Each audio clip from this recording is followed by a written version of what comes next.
नमस्कार श्रोताओं, प्रस्तुत है क्षेत्रीय समाचार एकांश का कोविड-19 पर विशेष कार्यक्रम। आपके साथ मैं पंकज सनवाल खुलबे। श्रोताओं, देश में कोविड-19 से स्वस्थ होने की दर बढ़कर 79% हो गई है। स्वास्थ्य मंत्रालय ने बताया है कि अब तक 42 लाख से अधिक लोग संक्रमण मुक्त हो चुके हैं। इनमें से 60% 5 राज्यों महाराष्ट्र, तमिलनाडु, आंध्र प्रदेश, कर्नाटक और उत्तर प्रदेश से हैं। श्रोताओं, वहीं प्रदेश में कल कोरोना संक्रमण के अब तक के सर्वाधिक 2078 मामले सामने आए हैं। वहीं 878 संक्रमित लोग इलाज के बाद स्वस्थ हुए हैं। श्रोताओं, पौड़ी जिले में कोविड-19 से बचाव और कोरोना वायरस संक्रमण की रोकथाम के लिए क्या व्यवस्थाएं की गई हैं, इन सभी विषयों पर हमारे रिपोर्टर गणेश खुखशाल ने बात की पौड़ी जिले के मुख्य चिकित्सा अधिकारी डॉक्टर मनोज बहुखंडी जी से। डॉक्टर साहब, पौड़ी गढ़वाल में कोविड-19 की क्या स्थिति है? इस समय हमारे पास टोटल पॉजिटिव केसेस 1309 है, जिसमें से एक्टिव केसेस हमारे 463 है और इसमें से 833 पेशेंट हमारे रिकवर हो चुके हैं। 13 टोटल इसमें से डेथ हुई है हमारी।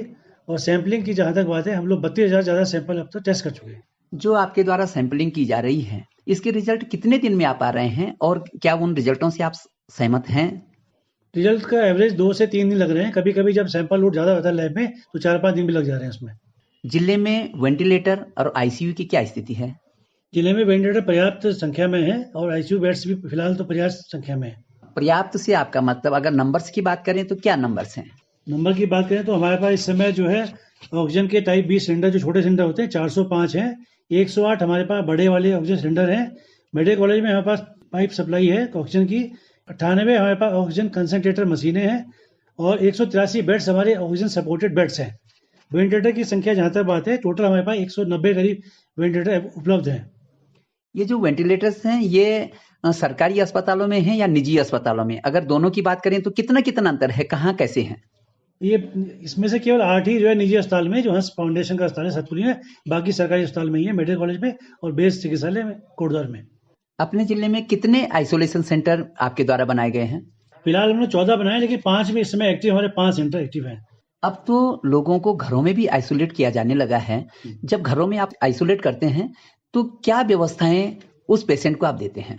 घरों में होम आइसोलेशन की सुविधा हम केवल उनको दे रहे हैं जिनके घर में एक तो सेपरेट टॉयलेट की व्यवस्था उस मरीज के लिए होनी चाहिए। उसका एक केयर टेकर होना चाहिए जो उसकी देखभाल कर सके, उसके स्वास्थ्य के बारे में जानकारी दे सके और उसको बोला जाता है कि वो आसपास बाहर ना निकले, घर से बाहर निकले, और उसको अपने सिम्टम की रिपोर्ट डेली करनी पड़ती है। कोई भी दिक्कत होने पे उसे एक नंबर दिया जाता है, वो चिकित्सक से बात करके अपनी समस्या बता सकता है। कहीं शिकायत होने पर, कोरोना के सिम्टम्स मिलने की अगर बात होती है तो आम आदमी को कहाँ शिकायत करनी है? पौड़ी जिले में हमारा एक कंट्रोल रूम है, उसमें 01368 22 22 13 उसका नंबर है, उस पर संपर्क कर सकते। बहुत बहुत धन्यवाद डॉक्टर साहब। और आइए श्रोताओं, अब सुनते हैं कोरोना वायरस संक्रमण पर स्वास्थ्य विशेषज्ञ डॉक्टर नरेंद्र सैनी से आकाशवाणी संवाददाता आनंद श्रीवास्तव की बातचीत। मास्क कोरोना वायरस से बचने का बहुत बड़ा हथियार है और मास्क पहनने के लिए दुनिया भर की सभी सरकारें कह रही हैं। और मास्क के बारे में जो खबर आई वो ये है, फिजिक्स ऑफ यू जर्नल के अनुसार रिचार्जेबल मास्क बहुत जल्द बाजार में आ सकते हैं। डॉक्टर सैनी, क्या है ये रिचार्जेबल मास्क? जो हम कहते हैं कि सबसे अच्छा मास्क है वो है N95 मास्क। अब N95 मास्क जो है 2 तरीके से कीटाणुओं को रोकता है। एक तो है कि उसके अंदर जो पोर्स होते हैं वो बहुत छोटे होते हैं, जिसके द्वारा कीटाणुओं को रोकता है, जिसको कहेंगे कि मैकेनिकल फिल्ट्रेशन जो करता है। और दूसरा होता है इलेक्ट्रोस्टैटिक चार्जेस। इसके अंदर इलेक्ट्रोस्टैटिक चार्जेस होते हैं जो कि कीटाणुओं को अपनी तरफ आकर्षित करते हैं और अंदर नहीं घुसने देते, यानी कि बाहर से ही उसको रोक देते हैं, जिसको हम बोलते हैं इलेक्ट्रोस्टैटिक चार्जेस। जब भी हम बात करते हैं किसी मास्क कितने लंबे समय तक चलेगा और खास तौर पर N95 की, तो मैकेनिकल हाइजीन तो आप कर सकते हैं कि आपने उसको किसी गर्म जगह पे रख दिया या उसको यूवी लाइट से कर दिया, उससे मैकेनिकल डिसइंफेक्टेंट पार्ट है वो तो ठीक हो सकता है, लेकिन जो इलेक्ट्रोस्टैटिक चार्जेस जो उसके अंदर N95 मास्क में होते हैं वो धीरे धीरे करके खत्म हो जाते हैं। ये जो यूवी लाइट है या हम उसको हीट में रख दें, यानी कि धूप में रख दें, या और किसी हाई टेम्परेचर पर रख दें, तो जो मैकेनिकल वाला पार्ट ठीक हो सकता है लेकिन इलेक्ट्रोस्टैटिक पार्ट ठीक नहीं होता। तो उसके लिए आपको उसको मास्क को चार्ज ही करना पड़ेगा। तो अभी जो आपने जिस जर्नल का नाम लिया, फिजिक्स ऑफ यूथ, साइंटिस्ट ने इस पे अध्ययन किया और पाया कि यदि हम इनको चार्ज दोबारा से कर दें, उसकी जो एफिशिएंसी है N95 मास्क की हम दोबारा से ला सकते हैं। क्योंकि ये मानना पड़ेगा कि N95 मास्क जो है जितने लोगों को चाहिए उतना आसानी से नहीं मिल सकता। दूसरा, जो अभी तक हम सिर्फ हेल्थ केयर वर्कर्स को भी नहीं पहुंचा पा रहे, क्योंकि एक बार पहना उसके बाद इसकी लाइफ खत्म हो जाती है, क्योंकि अभी हमारे पास कोई साधन नहीं बना कि हम उसको रीयूज कर पाएं। तो यदि ये सफल होती है तो ये काफी फायदेमंद होगी, ताकि हम बार बार उस मास्क को इस्तेमाल कर पाएंगे। जी डॉक्टर सैनी, बाजार में बहुत सारे ऐसे N95 मास्क हैं जिस पर रीयूजेबल भी लिखा होता है, इसके क्या मायने हैं और ये कितना सही है? देखिए, ये बिल्कुल गलत है। अभी तक इस पे बहुत सारी चर्चाएं हो रही हैं, लेकिन ये पाया गया है कि कोई भी तरीका उसको दोबारा से साफ करने का ठीक नहीं है। एक आप घर के मास्क तो दोबारा से यूज कर सकते हैं, जिसको कि आप वॉश कर लें, पानी के द्वारा धो लें और आपको दोबारा यूज कर लें, जो कॉटन के होंगे। उसके अलावा N95 मास्क या ये सब एक ही बारी इस्तेमाल हो सकते हैं। हाँ, हमने एक स्टडी जरूर ऑल इंडिया इंस्टीट्यूट में हुई कि हम उनको 5 दिन के बाद दोबारा यूज करें। यानी कि एक मास्क हमने लिया, हेल्थ केयर वर्कर्स को हमने 5 मास्क दे दिए, वो एक मास्क को इस्तेमाल करेंगे, फिर दूसरे दिन दूसरा इस्तेमाल करेंगे और 5वें दिन दोबारा 5वें मास्क को यूज करेंगे।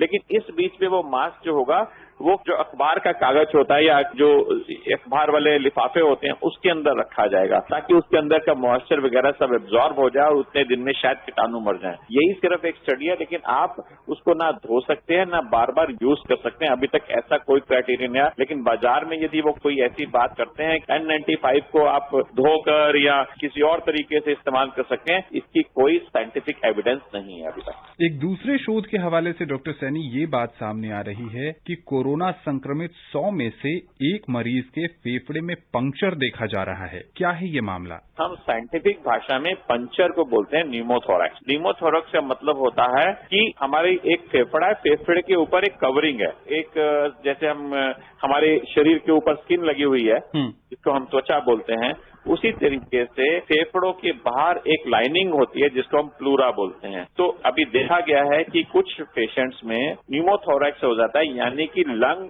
का थोड़ा सा हिस्सा हवा जो है वो जाकर प्लूरा के अंदर चली जाती है, यानी कि जो कवरिंग के अंदर चली जाती है। और इसका मुख्य कारण ये है कि ज्यादातर ये देखा गया था कि ये जो न्यूमोथोरैक्स है, जिसको बोला कि आपने छेद हो जाता है, ये ज्यादातर देखा जाता था कि अस्थमैटिक पेशेंट्स होते हैं जिनको सांस लेने की तकलीफें हैं, या टीबी के पेशेंट में न्यूमोथोरैक्स देखा गया है। अब यहाँ पर भी इसलिए देखा जा रहा है क्योंकि आप देखेंगे कि काफी देर तक पेशेंट को खांसी होती रहती है जो कोरोना के पेशेंट होते हैं, या कई बार इनको रेस्पिरेटरी डिस्ट्रेस सिंड्रोम हो जाता है कि उनका सांस लेना इतना मुश्किल हो जाता है कि वो जोर जोर से सांस लेते हैं और खांसी करते हैं, तो इंटरनल प्रेशर बढ़ जाता है। उस इंटरनल प्रेशर की वजह से लंग्स में छेद हो जाता है और वो प्लूरा के अंदर हवा घुस जाती है, और ये एक बहुत ही खतरनाक चीज होती है क्योंकि इसका तुरंत इलाज होना चाहिए, नहीं तो आदमी का सांस भी रुक सकता है। तो ये अच्छी बात है कि सिर्फ 1% लोगों में ही देखी गई है जिनको कॉम्प्लिकेशन होती है। मरीजों को ध्यान रखना पड़ेगा कि जिनको यदि सांस लेने में तकलीफ हो रही हो, बहुत ज्यादा खांसी हो रही हो,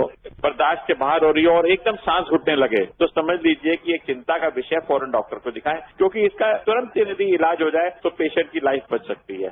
अभी तक जब इसका इलाज उपलब्ध नहीं है तो इस देश में 45 लाख से ज्यादा लोग ठीक कैसे हो गए? इलाज तो सिर्फ दवाइयां ही नहीं होती, हमारा शरीर भी उसका इलाज करता है। हम जब सांस लेते हैं इतने सारे कीटाणु हमारे अंदर जा रहे होते हैं, लेकिन जो हमारी इम्यूनिटी है, जो हमारे अंदर एक ताकत है किसी भी कीटाणु को रोकने की, वो हमारे को हमेशा बचाव करती है। जो इतने सारे लोग जिनकी बचाव हुआ वो इसी कारण था कि हमारी इंटरनल इम्यूनिटी जो है वो हमें बचाती रहती है। दूसरा, हमारे पास इस कीटाणु को मारने का इलाज नहीं है, लेकिन ये जो कीटाणु हमारे शरीर के अंदर तरह तरह की बीमारियां पैदा करता है, जैसे कि सांस लेने में तकलीफ पैदा कर देता है, या हमारे खून में कोगुलेशन पैदा करता है, यानी खून में जमाव पैदा कर देता है, या जिसको हम कहते हैं साइटोकाइनिन सिंड्रोम कर देता है, जिससे हमारा शरीर अलग तरीके से चलने लगता है। उन सबको रोकने की हमारे पास दवाइयां हैं। हाँ, ये जरूर है कि हमारे पास अभी उस वायरस को मारने की दवाइयां नहीं है, लेकिन इन दिनों में हमने ये जरूर पा लिया कि जो जो वो बीमारियां कॉज करता है, जो जो लक्षण वो पैदा करता है, उनको हम रोकथाम कर सकते हैं, और यदि हम उनको समय रहते हुए रोक रोकथाम करें और अपने ही आप में सावधानी बरतें, तो इतने सारे लोग जो हमने ठीक किए इससे ज्यादा ठीक कर पाएंगे।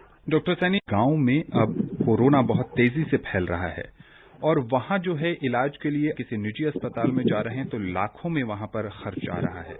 ऐसे में ग्रामीण जो हैं वो कोविड-19 से बचने के लिए क्या करें? सतर्कता, जागरूकता, ये दो सबसे बड़े मैं कहूंगा वैक्सीनेशन है। एक वैक्सीनेशन होता है जो लगाते हैं जिससे बचाव होता है, लेकिन आज की तारीख में यदि हम सतर्क हैं, हम सावधान हैं, तो हमें बीमारी होगी नहीं। उसके लिए क्या करना है? सिर्फ 2-3 चीजें। मास्क पहनिए और मास्क को सिर्फ दिखावे के लिए नहीं पहनिए, उसको मुंह और नाक को ढकिए। दूसरा, फिजिकल डिस्टेंस मेंटेन करें, कम से कम 3 से 6 फीट की दूरी अपनाए रखें। तीसरा, अपने हाथों को अवश्य धोएं। यदि आप बार बार अपने हाथों को धोते रहेंगे तो आपके पास ये कीटाणु नहीं आ सकता है। तो यदि आप इतना ध्यान रखेंगे तो आपके पास बीमारी नहीं आएगी, तो आपके पैसे भी नहीं खर्च होंगे और आप स्वस्थ रहेंगे। वैक्सीन कब तक आ जाएगी? बहुत सालों के बाद ऐसा पेंडेमिक आया। उससे पहले इतना बड़ा पेंडेमिक आया था तो बहुत पहले आया था, 1921 में आया था और अब आया। तो सारे वैज्ञानिक दुनिया के सब लगे हुए हैं, लेकिन अभी तक ये है कि अनुसंधान चल रहे हैं, एक्सपेरिमेंट चल रहे हैं, रिसर्च चल रही है। नवंबर-दिसंबर में इसके आने की उम्मीद है। खुशी की बात है कि हमारे भारतवर्ष में भी इसके एक्सपेरिमेंट हो रहे हैं। हमारी सरकारें बिल्कुल ध्यान से इस कार्यक्रम में लगी हुई हैं। प्राइम मिनिस्टर इसको मॉनिटर कर रहे हैं।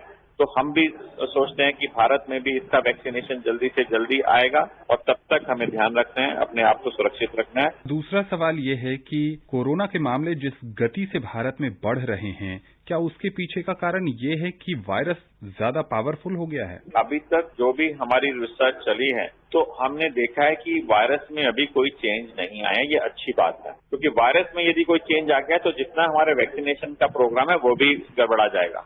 बदलाव यह आया है कि हम पहले क्वारंटीन में थे, यानी कि सरकार ने सब पे पाबंद लगाया हुआ था कि कोई बाहर नहीं आ सकता, कोई इधर उधर नहीं जा सकता, इसलिए सब हम अपने घरों में थे। जब सरकार ने पाबंदी उठाई तो सरकार ने हम सबसे अनुरोध भी किया था, हम मास्क पहने, फिजिकल डिस्टेंस मेंटेन करें, अपने हाथों को बार बार धोएं, आसपास की चीजों को साफ रखें और हम जरूरत पड़ने पर ही बाहर निकलें या रेस्टोरेंट्स वगैरह में जाएं। जब जरूरत नहीं है तो घरों में ही खाना खाएं। दुर्भाग्यवश जो हम देख रहे हैं, इसको जो संख्या बढ़ रही है उसके जिम्मेवार हम खुद हैं। इसमें वायरस का भी कोई जिम्मा नहीं है, ना मैं कहूंगा किसी सरकार का है। सब जो गवर्नमेंट है हमारे देश की सब काम कर रही है, लेकिन सिर्फ लैकिंग है तो हम सब लोगों की, आम जनता की। आकाशवाणी के इस कार्यक्रम से जुड़ने के लिए और विशेषज्ञ राय साझा करने के लिए आपका बहुत बहुत शुक्रिया। धन्यवाद।